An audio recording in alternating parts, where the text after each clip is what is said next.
కొన్ని సందర్భాల్లో మనం ట్రైన్లో ప్రయాణం చేసేటప్పుడు మనం రిజర్వేషన్ చేసుకున్న సీట్లో ఇతరులు కూర్చొని మనల్ని ఇబ్బందికి గురి చేయడం అనేది జరుగుతుంటుంది. మన మీద దౌర్జన్యం కూడా చేయడం జరుగుతుంది. అలాంటి సందర్భాల్లో మనం ఏం చేయాలి?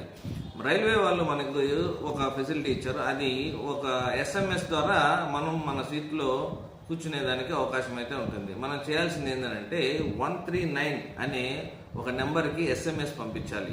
ఆ నెంబర్లో ఏ విధంగా టైప్ చేయాలంటే సీట్ అని టైప్ చేసి స్పేస్ ఇచ్చి మన PNR నెంబర్ని టైప్ చేసి స్పేస్ ఇచ్చి మన సీట్ నెంబర్ని కూడా టైప్ చేసి స్పేస్ ఇచ్చి ఆక్యుపైడ్ అనౌన్ పర్సన్ అని చెప్పేసి మెసేజ్ టైప్ చేసి ఈ నెంబర్కి మనం మెసేజ్ చేసినట్లయితే వెంటనే మీరున్న బోగీలోకి టీసీ మరియు పోలీసు వారు వచ్చి ఆ పర్సన్ ఎవరైతే మీ సీట్ని ఆక్యుపై చేశారో ఆ పర్సన్ చేత ఆ సీట్ని ఖాళీ చేయి